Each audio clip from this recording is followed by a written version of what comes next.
आप लोगों का हमारे YouTube channel math solution by Abhishek में स्वागत है। तो आज के इस वीडियो में हम दक्षता अभ्यास 6 के सवालों को हल करेंगे। तो इसके देखिए और सवालों को हम पहले पार्ट में हल कर चुके हैं, इसका दूसरा पार्ट है। तो इसमें देखिए हम पाँचवें क्वेश्चन से इसको हम हल करेंगे। तो यहाँ देखिए पहला क्वेश्चन दिया है कि दी गई आकृतियों का परिमाप ज्ञात कीजिए यदि a बराबर दिया है 3 और b बराबर दिया है 2। तो देखिए पहले हम इसको क्या करेंगे, इसका देखिए परिमाप ज्ञात करना है तो हमको सूत्र लगा के इसका क्या करना पड़ेगा। पहले देखिए इसको 2a+1 का मान रख के पहले निकालना पड़ेगा, उसके बाद इसका परिमाप ज्ञात करेंगे। तो देखिए कैसे होगा, तो यहाँ देखिए दिया क्या है 2a+1, यहाँ दिया है हमारा 2a+1 दिया है। तो देखिए a बराबर हमारा कितना दिया है, a बराबर हमारा दिया है 3। तो देखिए 2 गुणे इसके देखिए दोनों के बीच में क्या छिपा रहता है, गुणा का चिन्ह छिपा रहता है। और a का मान कितना दिया है 3, तो a का मान क्या रख देंगे 3, फिर +1। तो 3 दूनी कितना हो जाएगा 6, और 3 दूनी 6 और +1 हो गया। अब 6 और 1 जोड़ देंगे तो कितना हो जाएगा हमारा 7, यानी 6 इसका मान कितना निकल गया 7, यानी इस भुजा का मान जो यहाँ पे था उसका कितना मान निकल गया 7। अब देखिए ये क्या है, ये देखिए 4 जब भुजा बराबर होता है तो इसे हम वर्ग कहते हैं, यानी वर्ग का सूत्र लग जाएगा। यानी यहाँ पे हम लिखेंगे वर्ग का परिमाप। वर्ग का परिमाप बराबर सूत्र क्या होता है, वर्ग का परिमाप बराबर सूत्र होता है हमारा 4 गुणे भुजा, 4 गुणे भुजा। तो देखिए इसको कैसे करेंगे, 4 गुणे भुजा का मान हमारा कितना आया है 7 आया है, तो यहाँ पे रख देंगे 7। अब बराबर 7 चौक कितना हो जाएगा 28। ये हमारा सेंटीमीटर में था तो सेंटीमीटर में आएगा। यहाँ देखिए सेम ही है, यानी सेंटीमीटर में है तो सेंटीमीटर में आएगा, यही इसका आंसर हो जाएगा। अब देखिए आगे देखेंगे, तो आगे देखिए दिया है संलग्न आकृति में वर्ग की भुजा दी गई है, यानी वर्ग की भुजा दी गई है इसने बताया है।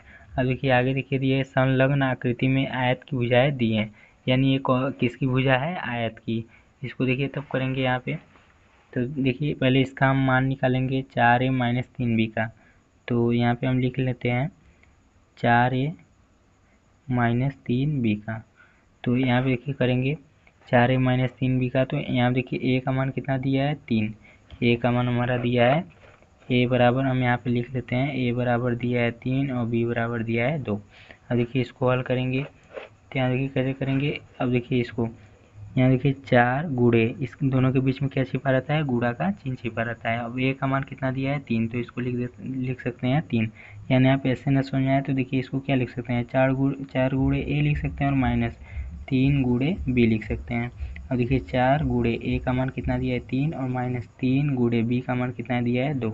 अब देखिए 4 थे कितना हो जाएगा 12 और -3 दूनी कितना हो जाएगा 6। इसको लिखने के बाद देखिए 12 में से 6 को घटा देंगे तो कितना मिल जाएगा हमारा 6 मिल जाएगा।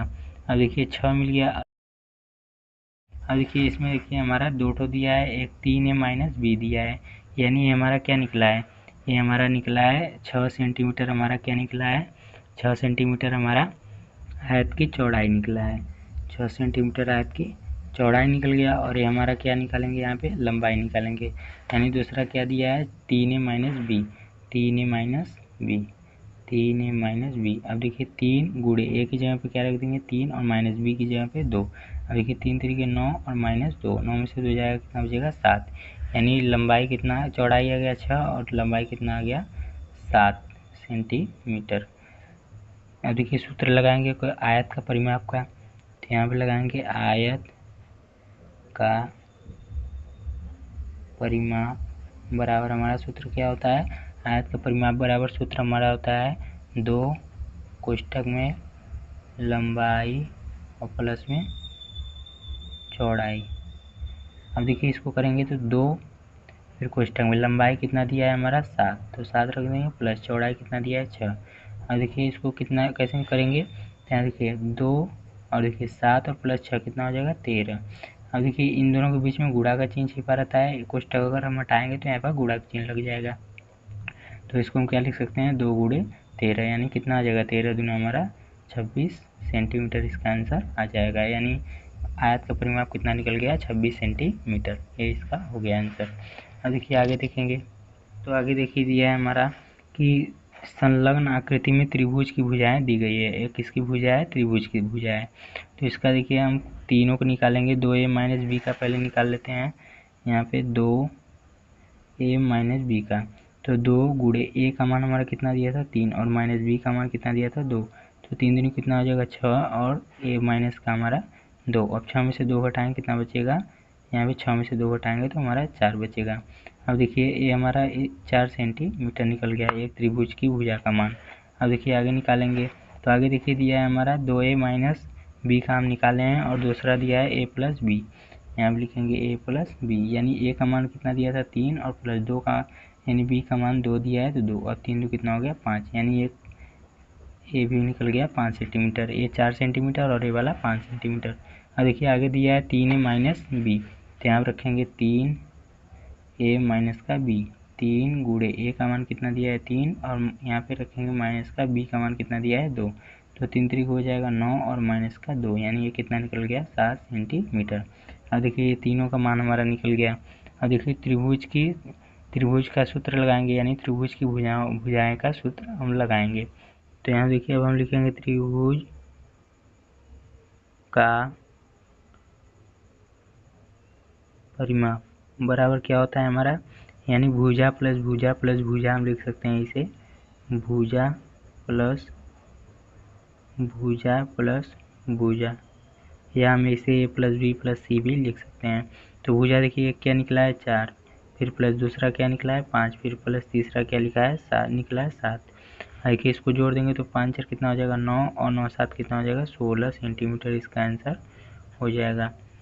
अब देखिए आगे देखते हैं, तो आगे देखिए हमारा क्वेश्चन क्या दिया है। तो आगे देखिए हमारा दिया है छठा क्वेश्चन कि यदि a बराबर -4, b बराबर -2, c बराबर -1 और d बराबर 6, तो इसका हमको क्या करना है मान ज्ञात करना है।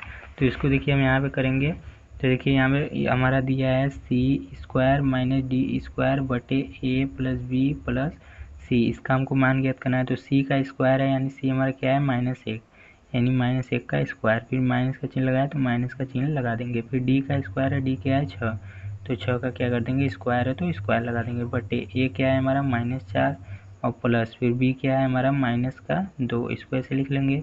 फिर प्लस c क्या है हमारा माइनस का 1, इसको ऐसे हम लिख लेंगे। अब देखिए इसको हल करेंगे तो -1 का स्क्वायर हम क्या लिख सकते हैं -1 गुणे -1, यानी स्क्वायर लगा रहता है, यानी उसका हम क्या कर सकते हैं 2 बार गुणा, यानी -1 गुणे -1 ऐसे लिख सकते हैं। अब देखिए इसको क्या लिखेंगे माइनस लगा के फिर इसको क्या लिख सकते हैं 6 गुणे 6 और बटे इसको करेंगे तो देखिए -4, फिर देखिए प्लस और माइनस क्या होगा -2, फिर प्लस माइनस क्या होगा -1। अब देखिए इसको हल करेंगे तो माइनस और माइनस क्या हो जाएगा प्लस और एक कम 1 हो जाएगा, फिर -4 कितना हो जाएगा 36 हो जाएगा और बटे ये भी देखिए माइनस का, ये भी माइनस का, ये भी माइनस का है तो एक माइनस लिख देंगे। जब सारा चिन्ह समान है तो संख्या क्या हो जाएगा जुड़ जाएगा, 4 2 6 और 1 कितना हो जाएगा 7। अब देखिए 36 से 1 घट जाएगा, तो देखिए बड़ा 36 है तो 36 का चिन्ह माइनस लग जाएगा, 36 से 1 घटेगा तो कितना बचेगा 35 और बट्टे नीचे कितना बचेगा, यहाँ 35 बचा और नीचे कितना बचा -7। अब देखिए माइनस से माइनस कट गया और 7 से 35 कट गया, 7 बचे 35, यानी इसका आंसर कितना आ गया 5। तो इसका देखिए ये इसका आंसर हो जाएगा 5, इसका आंसर हो जाएगा। तो चलिए आज के लिए बस इतना ही। देखिए यहाँ पे हम छठा क्वेश्चन को हल कर चुके हैं और देखिए इसका हम और वीडियो को नेक्स्ट पार्ट में बनाएंगे। तो चलिए आज के लिए बस इतना ही, हम मिलते हैं अपने नेक्स्ट वीडियो में।